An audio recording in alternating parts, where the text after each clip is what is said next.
All right, so we've got this house. We've got 2 stories, a roof, got a bunch of stuff in there drawn accurately. Next thing I want to talk about is just when you're adding more stuff to your model, more and more and more stuff in the model. Usually just means that the model is getting even more and more complicated. And SketchUp has a tendency to want to stick everything in the model together. So we're going to take a look at that. Take the rectangle tool and come out in front of the house. We're actually going to draw a rectangle out in front of the house. And we'll type in a dimension for this too. Might as well. Type in 10 feet by 3 feet and hit enter. Now you can take the push-pull tool and pull that rectangle up into a box. We'll pull it up about 2 feet and hit enter. You can even take the offset tool here and offset the edges of the top surface in about 6 inches and hit enter. Now, take push-pull and we can push this little part down a couple of inches. Doing here, we're just drawing a quick little planter that we're going to stick up against the front of the house. This little surface here, we don't really need that part of the planter wall. We can push that back and get rid of it. Take the select tool. A couple of options here that you have available to you with the select tool. You can either single click on the model to select one surface or one edge at a time. You can double click on a surface to select that surface and all of its edges. You double click on an edge, you get that edge and the surfaces that are attached to that edge. If you triple click on an object in SketchUp, you'll select everything that's attached, everything that's connected. So go ahead and triple click on that planter box with the select tool to select the entire thing. Now take the move tool. We're going to do a precise movement. A precise movement in SketchUp essentially just means that you're going to start at a very specific point in the model with the move tool and then move over to a specific point in the model. So you want to find that bottom right-hand corner of the planter, click and release the mouse button to pick the planter up at that point. And you can move it around from that point back over in the green direction until you get to the edge of the house and then click on the edge of the house to set that planter down. Now it's still selected, so take the move tool and try to move that planter away from the house now. If you try to move it straight back out in the green direction, you'll notice it's a little bit tough to do. The planter here is actually kind of stuck to the front of the house. You can't really move it. So go ahead and undo back, just Control Z, and the planter pops right back out in front of the house. In order to avoid that whole stickiness thing, you can right click on the planter and you'll see the option there for Make Group. Click on Make Group, and now you'll see this big yellow bounding box around the planter box. Again, we want to move it precisely. So go ahead and grab that planter box by the bottom right corner. Another cool feature here in SketchUp that was added in version 6 is the ability to use the arrow keys on your keyboard. Try clicking on the right arrow key on your keyboard. You'll see that SketchUp actually restricts the movement of that planter box to the red axis, no matter what. If you click on the left arrow key, SketchUp will restrict the movement of that planter box in the green direction. Both the up and down arrow keys will restrict the movement of the planter box in the blue direction. So we want that green axis. Just tap on the left arrow key and you'll see that SketchUp keeps that planter box in line with the green axis until you come all the way over and just click anywhere on the wall of the house. It'll just move the planter right over onto the wall of the house and you can click and let go to set it down. So some cool features there with the arrow keys being able to lock different directions. Again, we've got the right arrow in the red direction, left arrow in the green direction. Both the up and down arrow keys will restrict the movement of an object in the blue direction.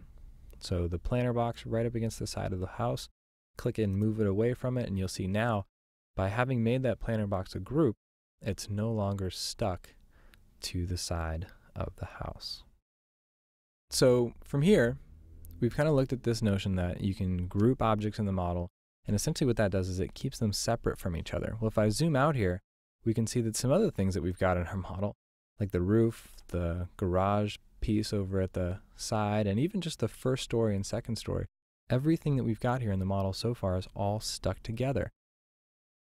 A little bit tricky to go in and move stuff and change stuff that way if everything affects everything else. You can see that if you take the select tool, orbit around to the front of the house. Drag a selection window around the roof to select the roof. If all you wanted to do was go in there and work on just the roof, say take the move tool and move part of it, unfortunately that roof is stuck to everything else in the model. It's stuck to the second story. Hit escape, you can drop it back down in place. If all you wanted to do was grab the garage building off to the side and move it around, that's not really working for you either. That's totally messing up the house. So you can see here again that whole stickiness thing where everything in the model is stuck together. And if you've been working with SketchUp for a while, this is probably one of the most frustrating things for new people working in the program. But groups are a great way to be able to break objects in the model up into smaller pieces. So we're going to do that now. Take the select tool again, orbit around to the front of the house, drag a selection window around the roof to select the entire roof but nothing else. If you just want to check and make sure that nothing else in the house is selected, you can either orbit around to the back side of the house just to check and make sure, or if you're still looking at the front, you can click on the X-ray mode button. The X-ray mode button is the very first blue display button. If you hover over it long enough, you'll actually see a little window pop up that says X-ray. You click on that, all the surfaces in the model kind of go transparent, and you can see stuff in the background. So if I had accidentally drawn a selection window that was too big, see I've picked up some edges and surfaces in the background, and you can see those edges and surfaces if I orbit around to the back of the house, or just in X-ray mode, you can see that you've got some extra stuff. So you can just draw a new selection box around the roof so that you've got just the roof selected and nothing else. Turn X-ray mode off here. It's just a toggle. If you want the surfaces to come back, just click on X-ray again, and now you've got all of those white surfaces back.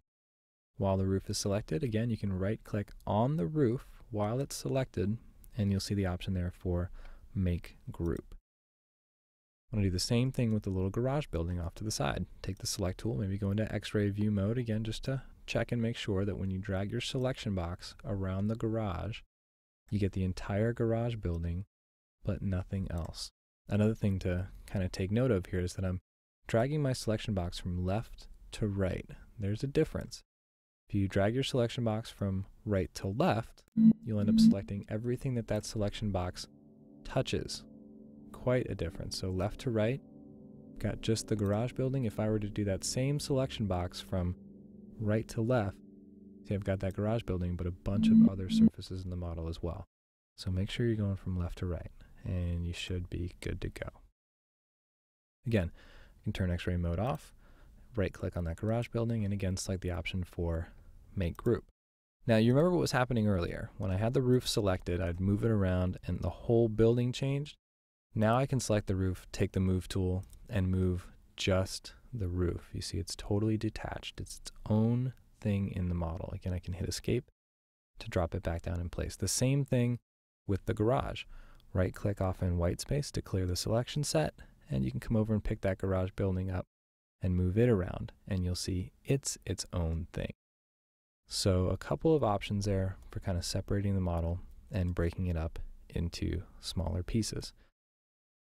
Now, one thing about this roof that you may have noticed, if you go back to X-ray view mode, again, that's going to let you kind of see into the roof. There's a couple of extra little lines and surfaces inside that roof. We talked a bit about this in the level 1 DVD. Just, you know, you kind of want to go in there and keep a clean model. If you see a bunch of extra hidden lines inside the model, you want to try to erase those.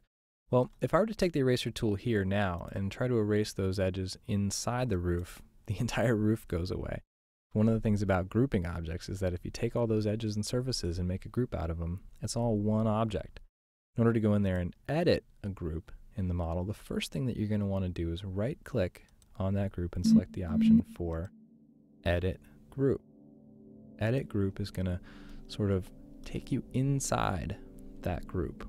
And you'll see a dashed black bounding box around the roof now, and everything else in the model, if I turn off X-ray view mode, you'll see everything else in the model kind of goes a little bit gray, kind of gets a little bit grayed out.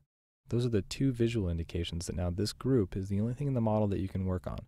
You've got this dashed black bounding box, and everything else in the model goes gray. So that's SketchUp's way of letting us know that now this group, this roof, is the only thing we can work on. Again, go to X-ray view mode, and now if you take the eraser tool, you can erase those extra little hidden edges and surfaces that are inside that roof. Once you've made whatever changes you want to make to a group, you can right-click off in whitespace and select the option for Close Group.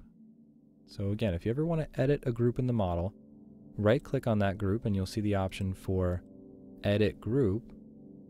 And once you're done making those changes, you can right-click off in whitespace and you'll see the option for Close Group.